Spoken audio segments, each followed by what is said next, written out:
Hello everyone, I'm Carolyn Cumsty-Fowler, and in today's module we're going to be discussing how we learn to notice ourselves in action. Why is this important? Well, in case you haven't noticed recently, the healthcare work environment is very challenging space to occupy right now. So as you know, it's complex, it's rapidly changing, there are high workloads, we have staff turnover. And I think an additional challenge for you at OHCQ is that you are a regulatory agency. And so not only is this world complex and stressed, but then you are having to enter this space, and sometimes enter this space in a way that may be perceived by others as threatening or inconvenient or time-consuming. And so as a professional within OHCQ, you're being asked to navigate a lot of complexity day by day by day. And when we have complexity and rapid change, and with change comes some level of uncertainty, that is a fairly firm prescription for high levels of stress. And as you can see in this graphic, stress doesn't just show up in one part of our being. It can show up in our body, and you can read those. We all know where we carry our stress, don't we? It can show up very much cognitively in terms of the way we think, or our problems with concentrating or thinking, those sorts of issues. We often find it difficult, for example, to be productive when we're stressed. We can have a whole range of emotions that are associated with stress, but of course we all manifest stress in different ways emotionally. And then we may actually see certain behaviors that are either a result of a stress, or they are coping mechanisms in terms of the way we try and deal with stress. Sometimes those are positive, and sometimes they are perhaps even more challenging to our well-being as we try to cope with stress. Why is this important that we start here? Well, I think you all know that stress does not always stay at work. We bring it home with us. On the other hand, sometimes the stress that is manifesting at work doesn't always originate only at work. It may be partially work-related, but there may be something else at home, for example, that is making us a little more vulnerable and we're already sort of halfway up our stress meter before we ever arrive at work. Stress doesn't always get noticed by others. So some of us may manage our stress in really quite quiet and maybe private ways, and people may just not even notice at all that you're stressed or the team is stressed. But if people do notice that stress is present, it's not always approached with curiosity and compassion. It's kind of like, yeah, well, we're too busy for this, we're all stressed. It's kind of a noticing and a judging that we're stressed, and yet the stress itself is often not examined as something worth examining with curiosity. Abraham Maslow, who of course is very familiar to most of you, said that what is necessary to change a person is to change his or her awareness of him or herself. Change doesn't happen unless we are actually able to develop the level of awareness that has us be able to monitor ourselves in action. And it's not just awareness about monitoring ourselves, it's also developing the awareness that provides the insight necessary to initiate and sustain change.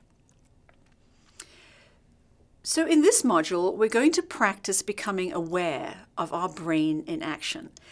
I like to call this, we're going to learn to name what our brain is doing and tame what our brain is doing.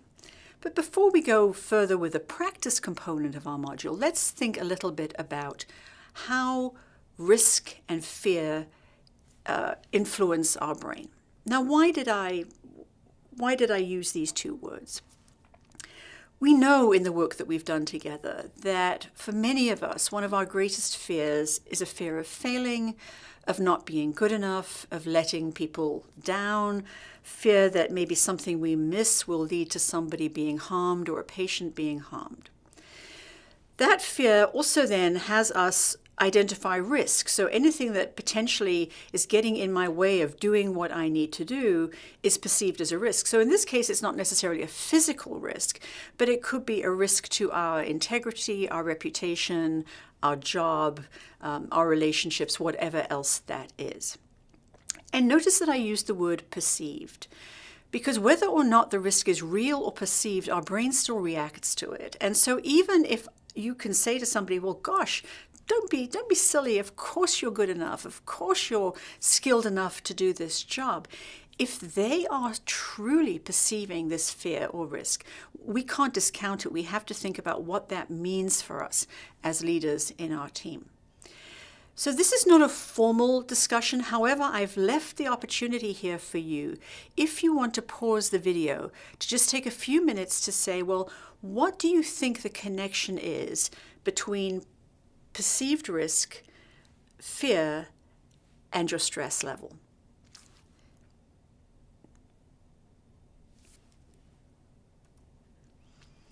Well, let's now think about our brain and which part of our brain is actually controlling us. There is a hand model of the brain designed by Dr. Dan Siegel, which is very easy to understand. It's very visual. And in fact, I have included a link to a very brief YouTube video in which Dr. Siegel describes it. But essentially, he says, if you think about your hand, we have a perfect model of the brain. The wrist is the spinal cord, and as we get into the base of the hand, we have the brain stem. And we all know that those control our essential functions, our respiration, heart rate, all the essential functions of life. Then, as we move into where the thumb is, we have our amygdala and we have our limbic system. And this is the part of the brain that's responsible for sort of processing this basic information coming in from the spinal cord and brainstem, and also for memory. The hippocampus is also quite important, not just in memory and storing things to long-term memory, but also in spatial awareness and spatial memory. Then as we move up and as we begin to fold the fingers over, this is now where we have our cortex. So this is the more sophisticated brain where we're doing more of our thinking and our higher function. And then right at the front, which is right behind here, we have our prefrontal cortex. And some people call that the mature parent or the wise parent brain. And this is the part of the brain that controls all executive function.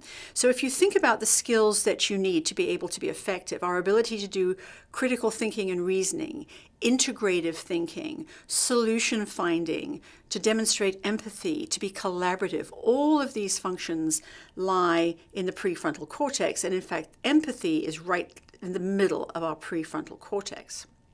Now, let's think then about what happens when the different parts of the brain are being stimulated. So if we think about it, when I am in the presence of noticing potentially perceived risk or fear, the stimulus is perceived. And that stimulus is then read. So imagine for a moment that you heard the sound of a rattlesnake. Even if you have never seen a rattlesnake in the flesh, I would predict that you would know what that sound was. And that's because our brain has a really sophisticated way of storing the kind of information that has us recognize risk. And that's why when we talked about listening, we talked about people notice very quickly if they think that you're not hearing them, because the need to be heard is a very foundational and fundamental need. So let's get back then to our story. The stimulus is perceived and the amygdala reacts. Now, potentially, if it's a risk and fear reaction, the amygdala goes into overdrive. It activates the limbic system because what it's trying to do is to make sense of what it's learning. Like what does that sound mean? What does that look mean? So that sound, the limbic system is going to say, that's the rattlesnake. This is not a good sound. You need to go now. All right. So we're making a memory. We're activating our memories to try and make sense or make meaning of what it is that we're perceiving. Now, this is where we get to what I call movie making, because if you think about all the memories stored in your limbic system, imagine that it's like a library of books or DVDs. And the minute you see this type of behavior playing out, or you see this kind of memo instructing you to do something coming out, you're like, aha, I know how this is going to end. I've read this book. I've lived this part of the organization, I've seen this DVD, and this is going to end this way.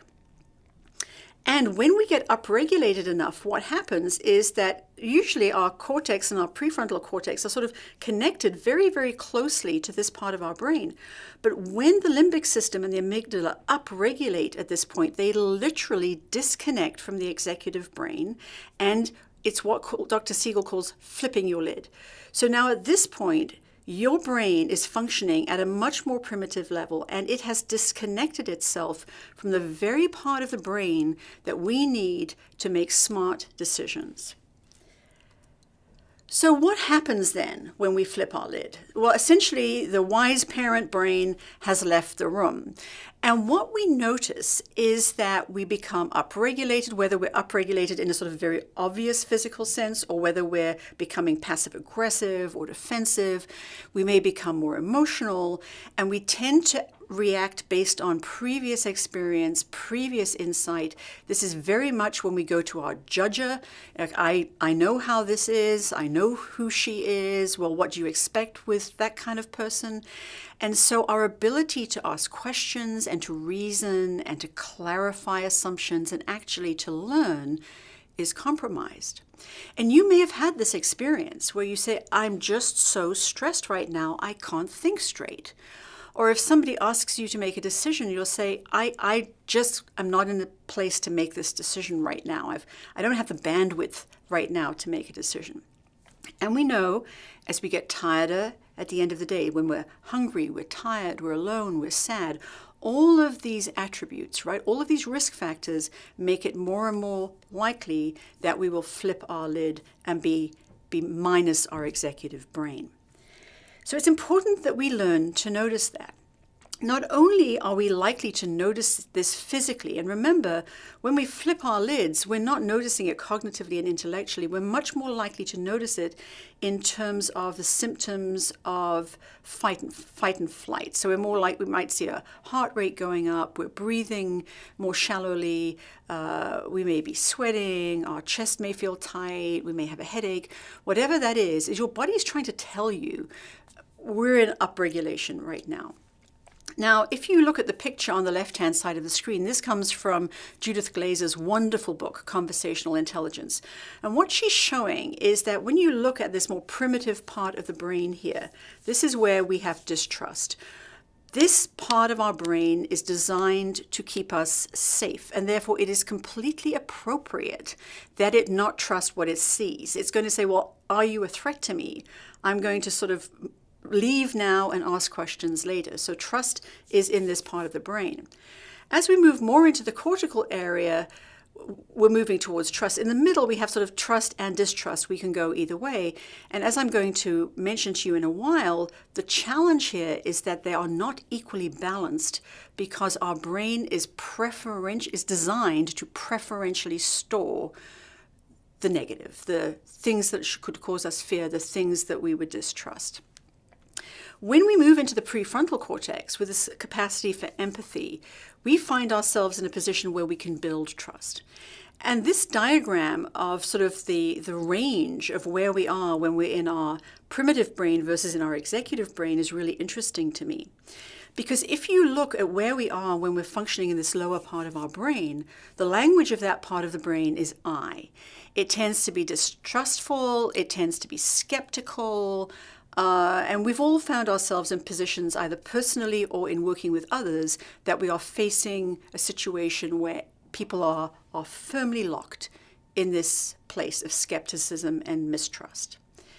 Then we get to this middle part where we're like, oh, well, we'll wait and see. But once again, there is a tendency for us to slide down the slope back towards skepticism.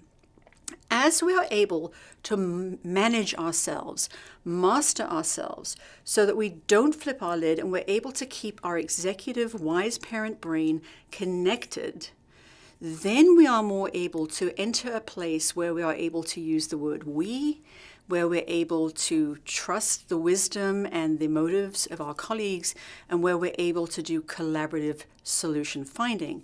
So personal mastery is not just about, being nice. It's actually about creating the conditions in which we can do our best collaborative and creative solution finding. noticing fear doesn't mean that fear goes away. And this is what I would like to say to you very clearly. People will say, well, can't I then, get rid of my fear? I can put my fear behind me. I can get on top of my fear. The way I describe this to the cohort is that when you just say, I'm putting my fear behind me, or I'm getting on top of my fear, that fear is still in your space. If you imagine you only have so much space in which to operate, when it's behind you, when it's under you, it's still in your space. So part of this work is not to deny fear or to pretend that we're not influenced by it, but it's to learn to notice when our amygdala and our limbic system are driving our thinking, our emotions, and our responses. And so this cartoon is funny. The mother's trying not to sort of smack the person behind them, or the woman's trying not to get irritated with the person behind them. And actually, let me just say that my analogy for this with fear is that I don't want the fear behind me. Because then if I'm driving, that fear can jump out at me and get in my space at any time. The analogy I always use is to say, okay, fear, I see you. I see there's some insecurity here. I see there's some skepticism here. I see, you're just afraid of maybe not being good enough, or afraid that you just won't have enough time. And I'm going to see you. I see you, and I'm going to have you sit right here next to me in the passenger seat, and I want you strapped in so I can keep my eye on you. In other words, just the fear is still there, but because I have noticed it, I am now able to control whether or not it has influence over my decision-making and my behavior.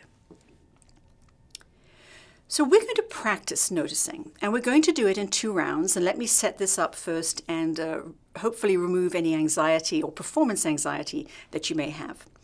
We're going to go down memory lane, and we're going to be thinking about experiences that we've had at work. And we're going to be writing in both rounds. And it's very important we do the writing, because the actual act of writing will be unlocking some of our insights. Now, just so that you know, no one is going to read what you write. It's not a test. Don't worry about style. Don't worry about spelling. The writing is simply a process of delivering your thinking to the paper in front of you. So what are we going to do? Well, in the first round, you are going to remember a professional experience that did not go well. However you define it went badly, that's your definition. Just sit with that for maybe up to 1 minute. Then I want you, without talking to anybody else, to write down the story of what happened in that experience. And as you write, I want you to notice how you feel. And I also invite you to notice where it is that you feel it. Where in your body are you feeling what you're feeling? I'm going to invite the facilitator to pause the video now, and when you finish doing this exercise and you've had some brief discussion about it, I will be here to continue on this journey with you.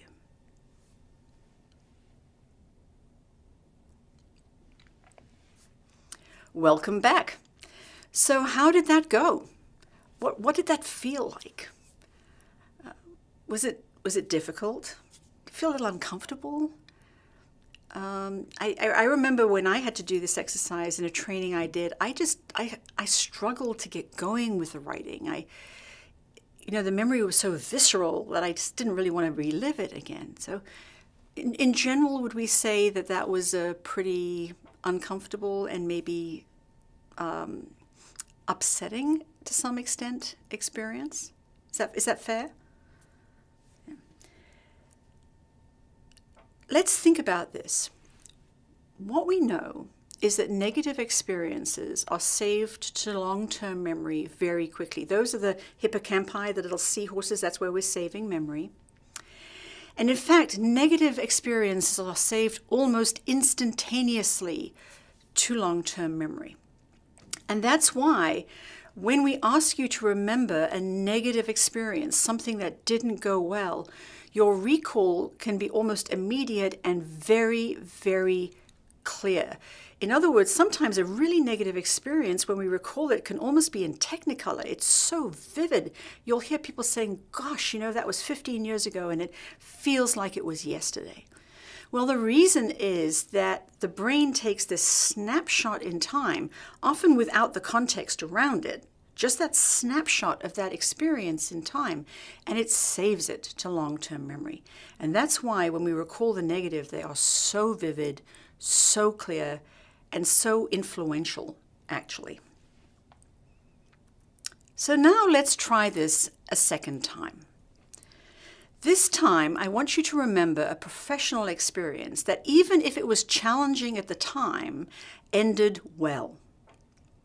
Take a few seconds to sit with that and remember it. Now, write down what happened. Notice how you feel as you write this story, and notice where in your body you feel it. And when you're ready to rejoin me, I'll be here.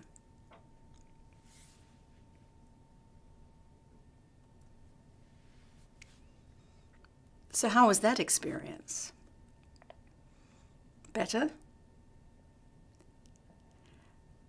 Was it easier to write the story than it was to write the negative story? And if you were paying attention to your colleagues as you were writing and as they were writing, what did you notice about them physically? If it's anything like the trainings I've done, very often with the negative writing, you're scowling and people are bent in like this and they're sighing and they're leaning. And what we sometimes see in this more positive journaling is that people are smiling and they're writing, and the whole tone of the body is different. The whole affect is lighter. And the other thing that I'd like to draw your attention to is the energy level. And this is not my insight. This is an insight that some of my colleagues shared with me about their own experience doing this practice. That when you're feeling negative and bogged down and afraid that you're going to fail and afraid of the risk associated with whatever it is you're going to do, it just decreases your energy levels and your productivity. It just gets in your way of doing what you need to do.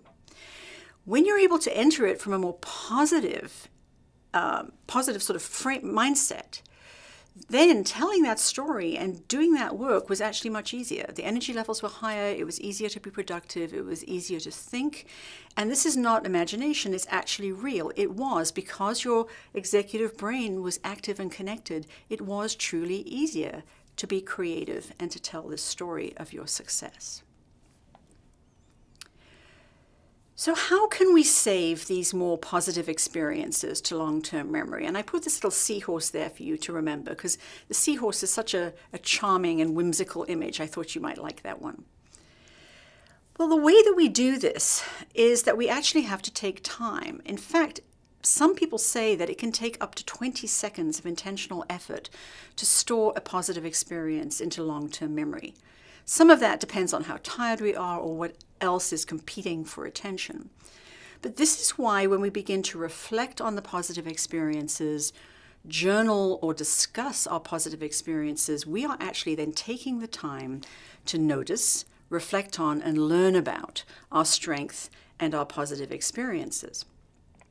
And the reason this is important is because each time we successfully save a positive memory or experience to our hippocampus or in our limbic system, we're building that resource library. So sure, you go into the library and those horror stories are there and the DVD movies with a bad ending are still there. However, you also have a library of books and DVDs and memories that end very differently and can actually support you in your ability to understand how you can successfully accomplish what it is you need to do. This is what I hear all the time. But how can I be reflective when I'm overworked, I'm stressed, I'm upset? That's not the right time for me to be reflective. Well, it's not. You're right, it's not. However, you can actually reclaim this space fairly quickly. We can learn to send a message to our amygdala that says, I know that you think that we're stressed or something's about to attack us. However, that's actually not the case. So in other words, that wise parent brain is able to speak to the amygdala and say, you know what? we're actually okay. The problem, though, is talking to yourself is not going to be helpful because this part of the brain is nonverbal. So what could we do physically that would send a message to our brains that actually we are not at risk? The first is just to pause and become aware of what's going on. And the fact that you pause means you're just pausing enough that my executive brain has time to catch up with my amygdala. People always tell you, take a deep breath. And I would suggest to you that taking a deep breath is probably not the right thing to do, because if I were being attacked by some wild animal, the first thing I would do would be to take a deep breath so I could run away. So what I'm going to suggest to you is that you breathe out. Notice and just take a long, calm breath out. And if possible, you'll notice there's actually a space between the out breath and the next in breath. And just sit there for a moment in the space between the breath out and the next breath in. Another trick is to move your body out of a flight or fight posture. So the fight or flight posture is flexed. Why is it flexed? Well, we are going to protect all our vulnerable organs, our heart and our belly. So we're fairly strong here, but we're going to flex. A crash position is a flexed position. When we go to be defensive, we're flexed, we're tight. If you sit in a meeting, you'll see people like sitting flexed when they don't like what they're hearing. So a simple act of unflexing, sitting up, opening your chest, opening your shoulders, opening your hands, tells your body that I am actively not at risk. Another technique you can use, depending on where you are, is simply to ground your feet. Notice the position of your feet or your back in your chair. If you can, maybe ground your hands on the table. But anything that basically says, we don't need to run away right now, we're fine. And then send a silent thank you to yourself for noticing. Dr. Brian Sexton at Duke has done a lot of wonderful work on the power of gratitude and of noticing good things. And so just that simple act of saying, gosh, I'm glad you noticed that and were able to pause before you reacted. That simple act helps store this memory. And then when you notice that you've upregulated, but now you're calmer, ask yourself these questions about, so what was going on here that led me to react like that?